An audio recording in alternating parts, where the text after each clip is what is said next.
Hello friends, my name is Marides, and if you recall, a couple of months ago I joined in on a big collaboration to read the last 10 years of Goodreads winners in the debut category, and we all had so much fun participating in that and talking to each other throughout the project, watching everybody's videos, that we decided we wanted to make more collaborations. And today, in honor of April Fool's Day, really follow our logic here, our excellent theming, we are all reading super hyped books that are very popular within the bookish community, and we're deciding if the hype fooled us, just giving our opinion about whether or not these very popular books live up to the hype. It is March 16th, which is really good for me considering how down to the wire I was with my last video. So I'm giving myself a nice 2-week cushion here, and honestly it's only taken me this long to start because I cannot for the life of me decide what book I want to read. My initial immediate reaction was Magnolia Parks because I had seen this book pop up on a lot of best end of the year lists, especially in like the romance community, and I hadn't really heard anything about it until I was seeing it pop up on best of the year list. So that was kind of my first reaction, but then I was like, no, I want something more popular, like more hyped. I asked my Patreon, I asked TikTok, like I was asking friends, really truly all over the place with my indecision. So I've got 3 books that are like at the top of this TBR. I only have to read one for the purpose of this project, and I'm really not trying to be an overachiever here, but I just keep circling and I don't know what I'm going to land on. So I've got 3 books that I'm going to try, and we'll see, you and I will discover together what exactly I achieve over the next 2 weeks. So first up on my list is The Priory of the Orange Tree by Samantha Shannon. This is a standalone fantasy. Even though I have heard so much praise about this book, I don't actually have any sense of what it is, what people liked about it, like other than like dragons and it's a Sapphic standalone fantasy. Like those are the only things I have ever gotten out of like a bunch of effusive praise about it. The next book I'm thinking about is This Is How You Lose the Time War, and I'm especially interested in this one as a novella. Since the Priory is so large, it feels like I could break up a little bit of my reading. And the third one comes straight from TikTok, and when I asked what I should read, I got a few people saying that I should try Guild by Raven Kennedy. This is the one that I'm most like, we'll see about. I don't think I'm gonna like this one. I think the first one I will enjoy to some extent. This one I don't think I'm going to like at all. That's kind of what's on the docket right now. I think I'm going to stick with Priory of the Orange Tree and see if I get to these other 2 to at least try out in this video. Here we go. I very much had to go back and watch the intro that I recorded because I honestly forgot so much of that, and also it is March 30th, which means that we are basically a day and a half away from my deadline here, and I have finished 0 books. I know that considering how my Goodreads challenge went, this is going to come across like I am such a mess. I am a procrastinator, I will admit, but I started early and I have been trying to read Priory of the Orange Tree and it is not going well. I am 80 pages, 5 chapters into this book, and I'm not enjoying this like pretty much at all. I find Samantha Shannon's writing style to be very incompatible with me. There's something about Shannon's writing style that to me, I have had this experience a handful of times before where I'm reading the book and all I can think is, it's too many words. Like, isn't it wild to be like reading something and thinking like like you're talking too much? And that's how I feel about the narration. It's so overly wordy, it's very circular, it is very repetitive, and that is coupled with a world building style that is very much just like putting us in the middle and letting it develop around us, which is typically a style that I really appreciate in fantasy and high fantasy. But you have to be very strategic and choosy easy with the information that you give when you're letting your world build out that way. Like, it all has to feel purposeful. It has to be information that is adding gradually to our understanding, even if we don't get it now, things that we can catalog and reference later. Whereas in Priory, I feel like all of this stuff is like being told to me and I have no reference for it, and I just feel like none of it matters, and I don't understand the details that are being shared with me and what parts of it will be important and what parts of it are just trying to be like descriptive.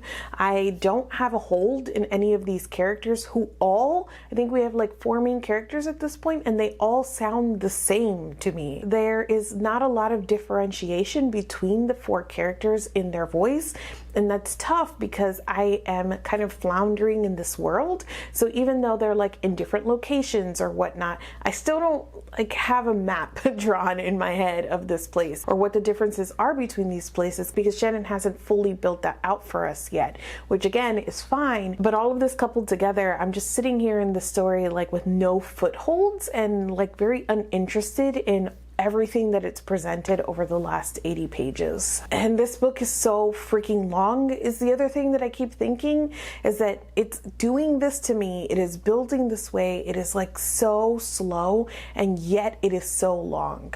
And I can already tell you that like the first 80 pages, like, did we need them all? Probably not. So thinking about like the hundreds more that I have to go, like, I'm not confident that Samantha Shannon is going to utilize that time and that space and those pages well.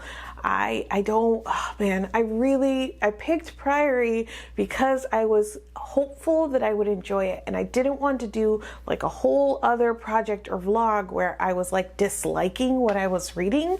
But now also like I'm sort of committed to finishing. Like I could DNF it here. I could say like, no, this is not for me or whatnot. But there's part of me that also wants to get to the bottom of why this is so popular and so well liked. And there's part of me that also wants to see if the writing sort of ever escapes the dullness that it has created in the beginning of this. Like if we ever take off from here and go anywhere. So I'm a little bit curious, not because of anything the story has provided, but because of all of these external factors. Can I finish this whatever 800-page book in the next day or so? I don't know. I'm listening and reading at the same time, and I literally will listen to like 5 minutes of the audiobook and be like, that's enough, and like escape. So I just know that I have to like sit and like muscle my way through it, but maybe it gets better. I want to pick up another book, and like hopefully a book that is better for me. So there's like some highs in all of this, but also I'm like so time limited that I'm like, no time. No time for fun. Suffer.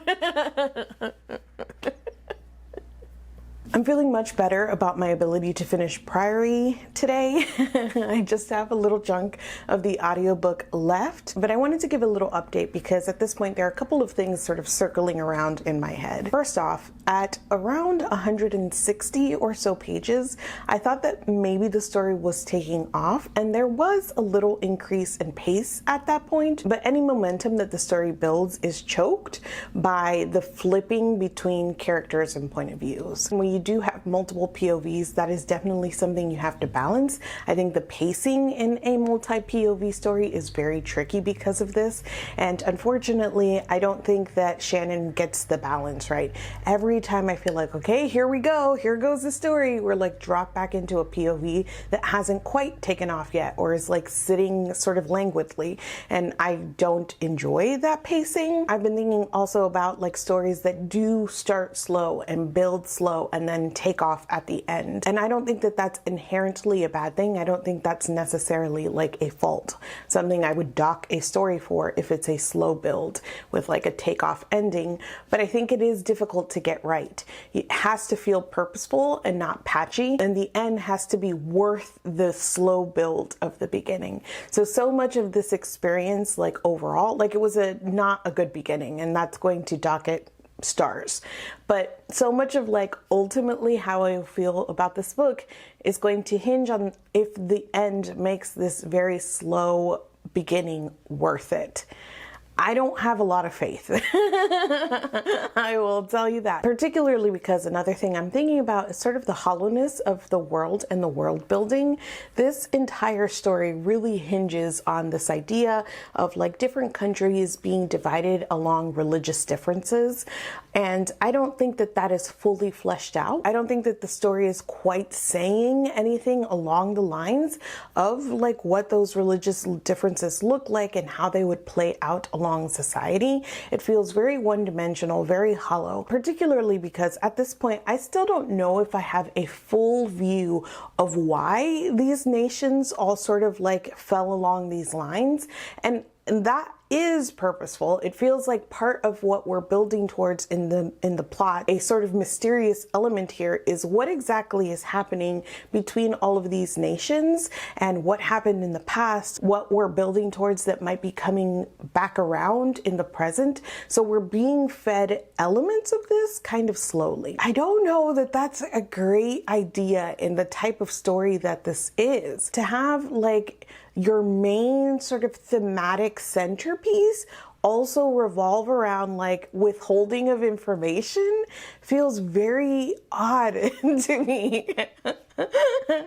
Religion is important, but you know, we'll tell you later why exactly it's important in the story. So I'm like, it's difficult for me to invest in what is happening in this world, in this sort of divide that we have between all of these places and the way the characters fall on the different sides or lines of these divides, because I still don't truly understand what's happening. And the way that religion is treated, I think, is like almost with kid gloves here. It doesn't feel like there's much depth or commentary. It's just like, we believe this and you don't. And in a story that is otherwise reading to me in a way that is underdeveloped, like that isn't helping. The last thing I've been thinking about is that I read The Bone Season by Samantha Shannon, and I really didn't like that. There's a House Salt live show up, and it's really funny because you can see that I have nothing good to say about this book, but also on the rating, I'm like, 2.5. I think at one point, maybe even 3.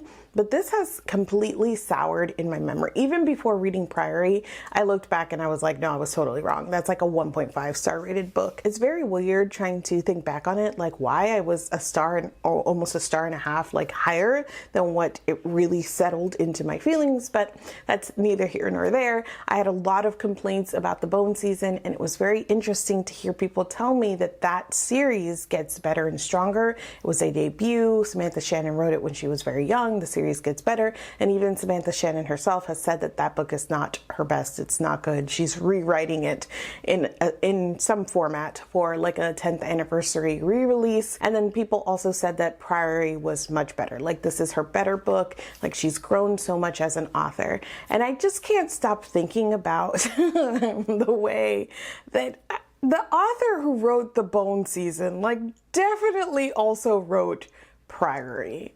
And I know people who didn't like The Bone Season and liked Priory, and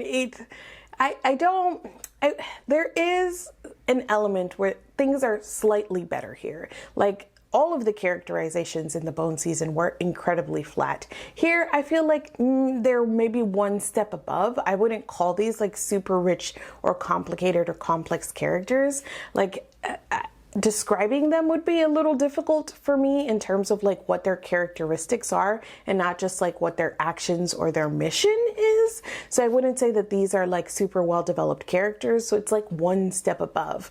And I was just like looking back at my review of The Bone Season and I'm like, yes. One thing that I said is that Shannon was trying to give me feelings for our main character, mostly by killing the supporting characters around her. And this is a thing that has now happened 3 times in Priory, where if there's a character who is described as like nice or a good friend or just like a good human being, funny, mild-mannered, quiet, just like a generally good, positive character, Samantha Shannon's gonna kill that character and call it plot progression. And the thing is that you get the feeling that you're supposed to be like, oh no, like that character, what a good guy that guy was. But like the main characters are barely developed here. Like I definitely am not feeling anything about the side character who all we were told is like such a good character, what a good friend, what a good person. And suddenly they're dead. You know, the second time that it happened, I was like, ah, yes.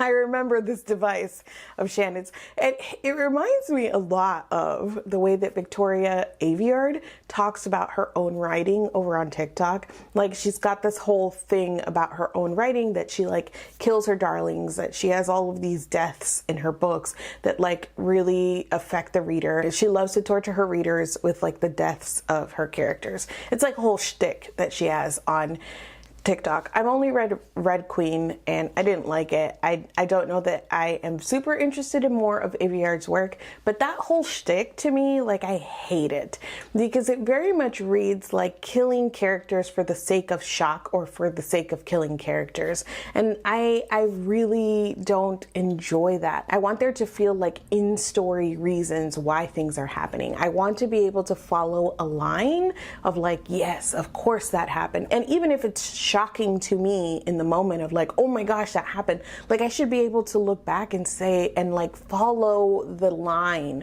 of the plot that brought us there and not just it be like something for shock value. Another example of this is like Game of Thrones and like the final seasons and how things were happening and you could tell that they were happening mostly to shock us. Like what is the thing, like the show creators even talked about like how they didn't want people to be able to guess what was going to happen. And once you enter that kind of storytelling, you're abandoning all of the things that you built up for the sake of shock value. And often that is how Samantha Shannon's deaths read to me. Like we're having this moment that's supposed to be mostly like for shock value, that doesn't really feel firmly rooted in the rest of her storytelling, and that certainly doesn't have the impact that it could if this were better plotted or paced, or if the characters were better developed. The other thing I said was this book fluctuated between the purposeful withholding of information that drove me wild, and then suddenly writing in a character that would stand there and info dump for 5 pages.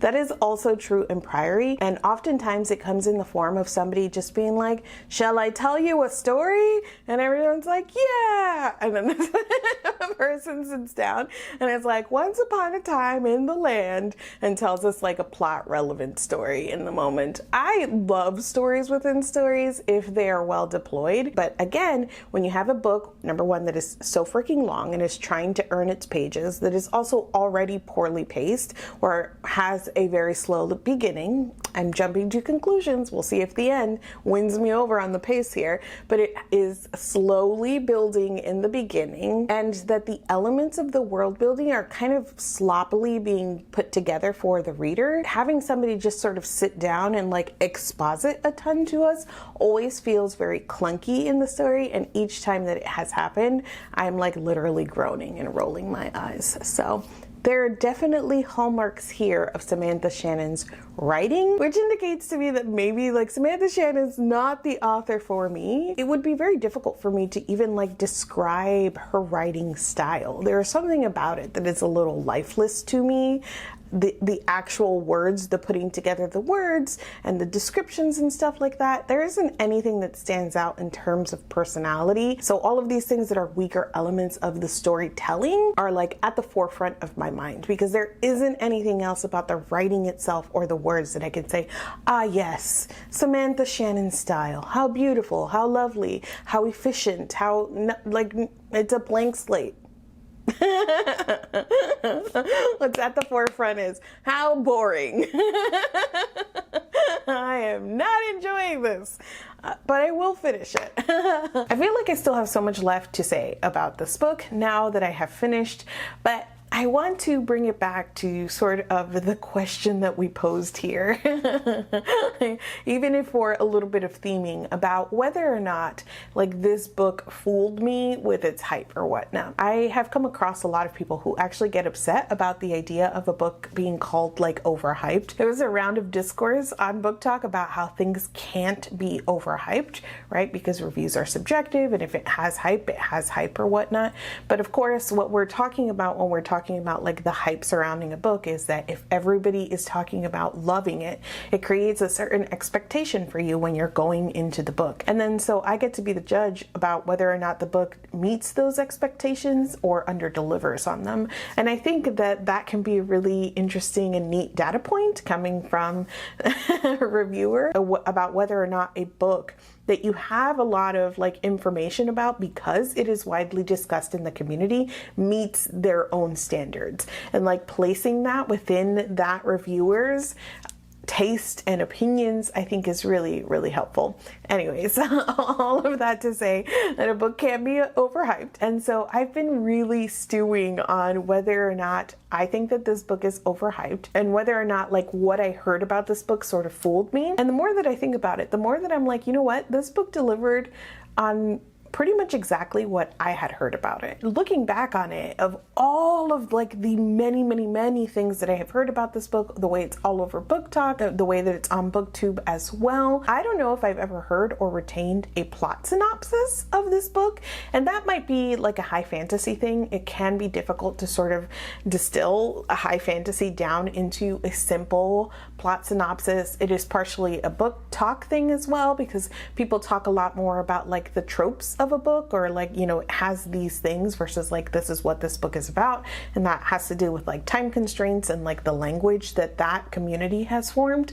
But I also now think that it has to do some with this book because it is pretty convoluted. It is not complex, however. When you think about it, like the baseline plot is indeed super simple. 4 characters from different geographical, social, political, religious backgrounds must band together to defeat an ancient evil.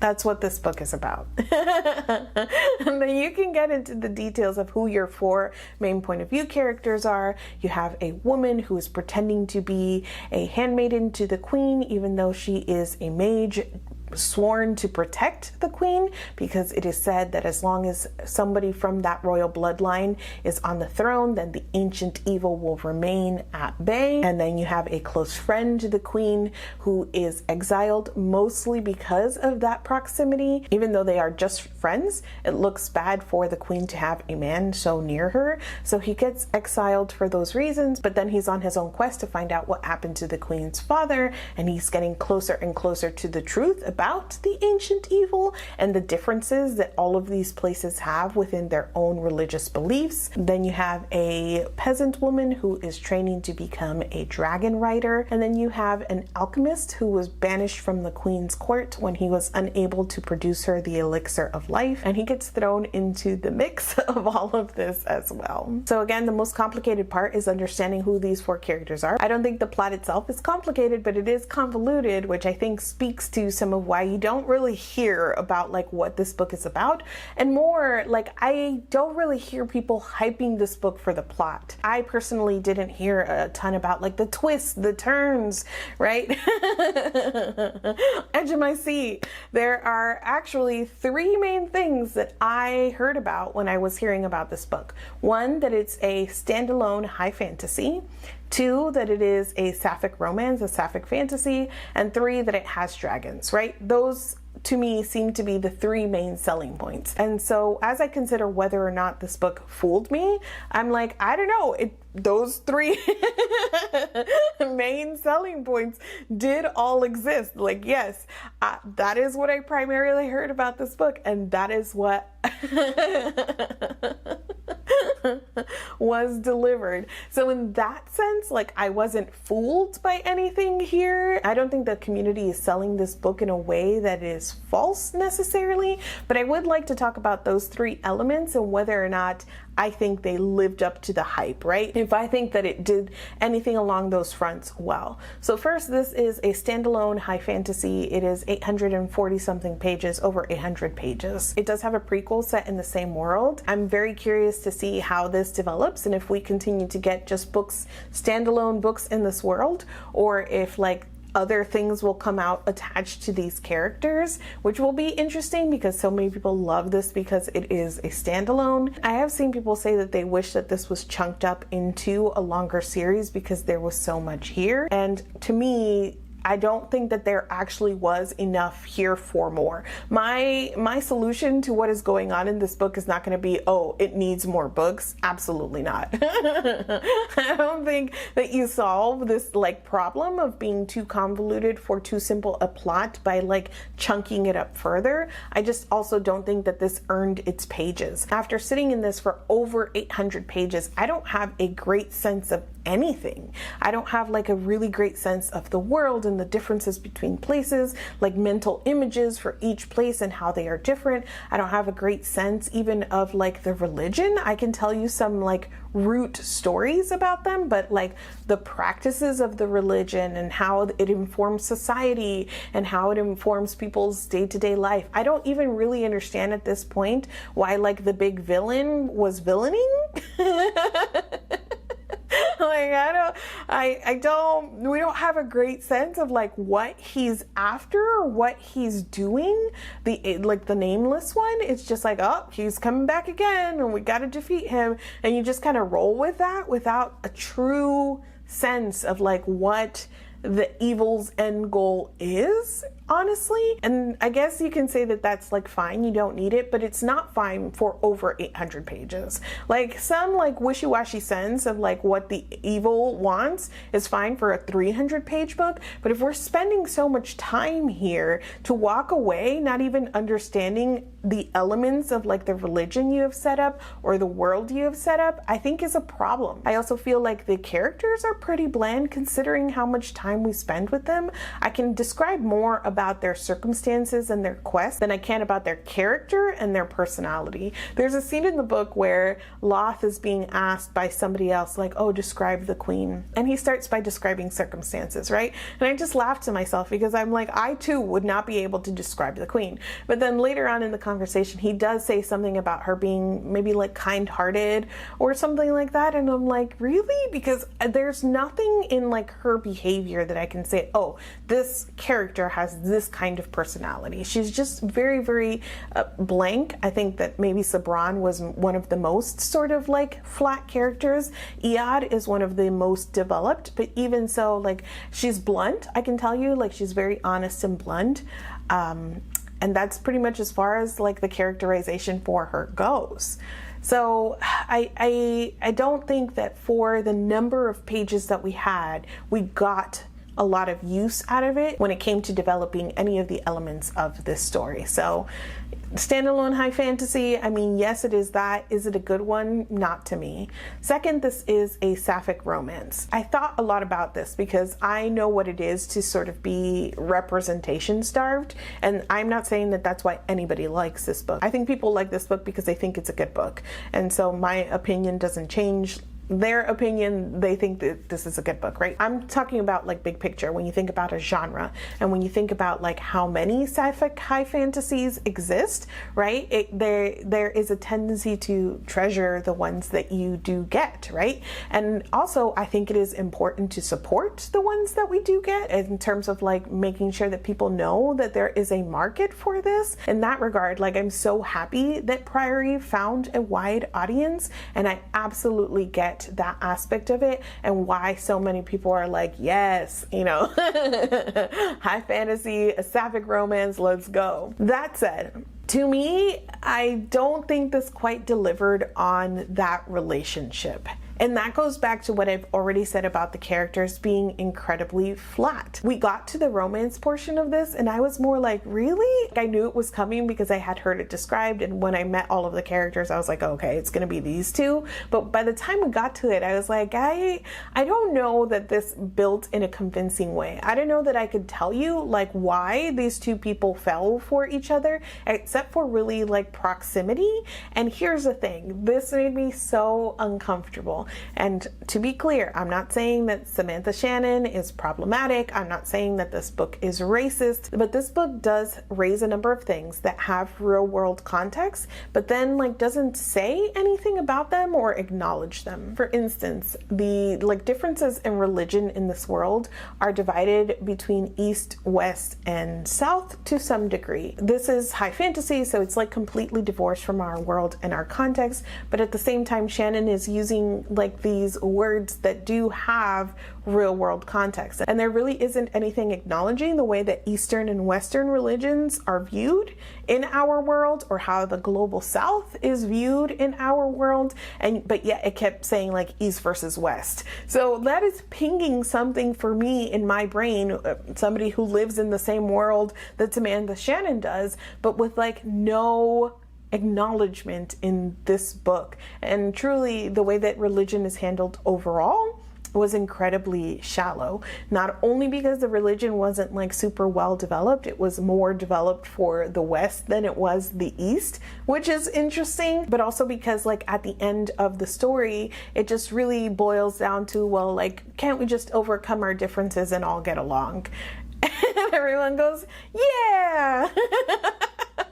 And then it's like the end, and I was like, oh, okay, cool. There was a little bit here about the way that like stories can inform religions and how difficult it is to be confronted with like a different version of events. And Loth specifically, I think, has a lot of moments where he's like, this can't be true. And so there's like a little bit at play there, but not enough. The other thing about this is that we have a couple of characters of color as our POV characters, but like this is very much a colorblind sort of fantasy. So you have these characters of color, but like race is not acknowledged, especially at all when it comes to like religions and like places or whatnot. Like there isn't a clear sense of like race being a thing in this world, which is fine. But again, it's gonna like ping things in my brain in terms of real world context and also commonly used tropes in fantasy. So the relationship here is a royal and a servant, right? It's the queen and the handmaiden, and the queen is white and the handmaiden is a woman of color. And the beginning, a large chunk of their relationship, not just the beginning, is along this power dynamic of the queen and her servant. And even though the servant is like in disguise and she's like a mage and she's got like power in her own right, their interaction is mostly along this line of queen and servant. And the way that Sabran treats Iad, even later into their relationship, is a lot like, Iad, I need this, and Iad comes running because Iad serves this queen. And there's even an in-joke later on where Iad repeatedly tells Sabran, well, I'm not your subject, I'm not your subject. And so it seems to be trying to like fix or like reconcile this power imbalance, but at the same time, their interactions continued to be Sabran needing something and Iad serving her. And even when you consider that like Iad has power in her own right, she's not really just a servant or whatnot, she's a mage sworn to protect. So there's still like that power dynamic of Iad serving Sabran. And again, that is uncomfortable for the ways that it exists within the context of commonly used tropes in our real world, but also within the story, this is like their interaction mostly. So when we jump into like romance, I'm like, what? I just didn't think that it was particularly well crafted. So along those lines, this just wasn't like a sapphic romance for the ages. to me personally. The last thing that people bring up with this is the dragons, and yeah, there are dragons here. They were pretty cool, I guess. Like, they're super important to the story because the nameless one is a dragon, and the way that people view dragons is like really is foundational to a lot of the differences in the religions and like the big divide between East versus West. So their presence is really important, and there are dragons that are characters of sorts, but they're about as developed as like everything else in this. So I didn't feel like super invested in the dragon characters. So if you think about like the dragons in Game of Thrones, how like they are very significant and their presence is like super important, but they're not like always on screen. That's similar, but one step up from there because we actually have dragons speaking and being characters. But this isn't like a Temeraire series by Naomi Novik where you get attached to dragons as characters and they feel like fully fleshed out as people. Like, it's not that level. It's like one step above Game of Thrones. That's where we are dragon wise. The ending of this did pick up in pace, but it wasn't like a dash to the finish line to me. It was more like a drunken stumble to the finish line. It was pretty messy here at the end, getting all of these threads together. I think that you can really tell that the pacing was just an issue here and not something that I felt was like purposeful and building towards something. I remained confused by what Shannon was choosing to share with us, like details wise, and what she was choosing to like leave out and cut away. At the end, it happens twice that we get a showdown between two major characters, right? And they're like, you know, bantering. They're like, you evil person, I will defeat you. And they're like, I'm gonna win. No, I'm gonna win. And then we just cut away. We don't actually see the battle. And then when we join the character again, like it's done and it's like, ah. It was like, what? These are two major characters and we're just gonna cut away from this action? And then meanwhile, there's like, I don't know, description of cannon fire for paragraphs. And I'm like, we don't need that. Like the decisions here about what to focus on and what to just dedicate words and paragraphs to, I was very confused by. And I think it adds to that feeling of messiness that happens at the end. I think also, like, you're getting all of these threads coming together. I think that the balance of space of like how much time was dedicated to laying them out versus like how much time spent like resolving them, that was a problem. But also all of that hollowness of the characters and the world and the religion and not really understanding who the bad guy was or whatnot, all of that like culminates in this feeling of like, okay, we're done. I talked a little bit already about Samantha Shannon's writing, and all of that remains the same. It holds true for me in terms of like not super enjoying her writing. It's a range for me of some of it being like so soulless and lifeless and like kind of without style or substance, and then all the way to it being like very convoluted. And I know when I talk about like things being convoluted, people are like, well, I understood it. I'm not saying I didn't understand it.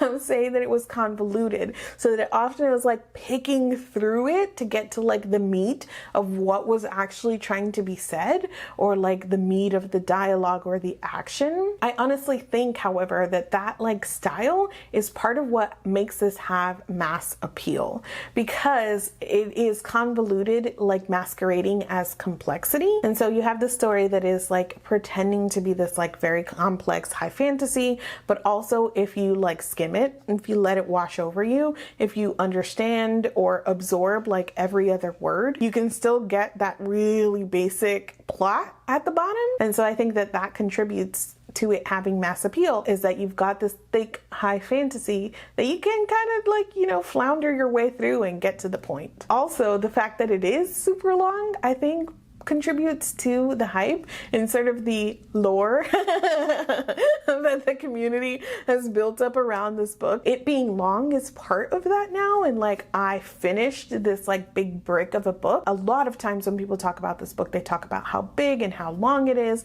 and you see it physically, it is like a big, like the book itself is like giant. And so I think that that like feeling of accomplishment, or like that participation, and like you read it and I read it too, we both read this long thing, also contributes to the hype. Ultimately, none of those things made this a pleasant reading experience. As I've been thinking about this project and finishing off this video, I found myself wanting to be more generous than like what I actually felt towards this book. I've been thinking about this is like the bone season. This is exactly what happened to me with the bone season. I was like, I don't like this, 3 stars. And then I looked back and I was like, why did I do that? That book was terrible. That's how I feel. Like, I did not enjoy any part of this, but I know that other people love it. And I like understand bits and pieces of that. So I feel myself wanting to be more generous with this. But at the end of the day, like, I don't know, I have to be true to my own opinion and my own experience. And like, based on enjoyment alone, this is a 1-star book. However, when I look at my other 1-star books, like the quality, even though I didn't personally like the writing style, and I think that this has a lot of like flaws in its construction, there is a quality thing to the writing here that is like a step above most of my 1-star books. And while there are elements that made me uncomfortable about the world and the world building, I wouldn't go so far as to say like this is problematic or Samantha Shannon is problematic, which a lot of my 1-star books are. So maybe this is like a 2-star sort of quality. So put together between my quality and my enjoyment, I would give this like 1.5 out of 5 stars. Sorry. Mostly I'm sorry to myself. Mostly I'm sorry to my Discord.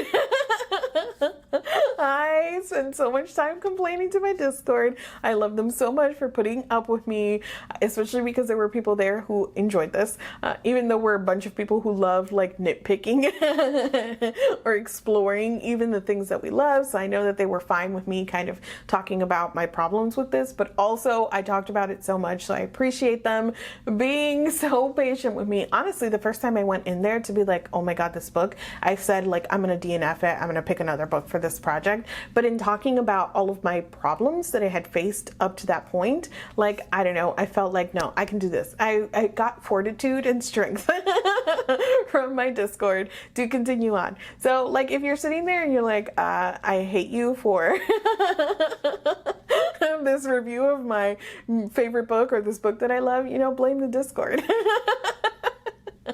I'm kidding. I can't wait to see everybody else's video in the collab. I hope that they had better experiences with the hype books that they picked. And if you have read Priory of the Orange Tree, I would love to chat with you about this book down in the comments. Thank you so much for watching this video, and I will see you guys soon.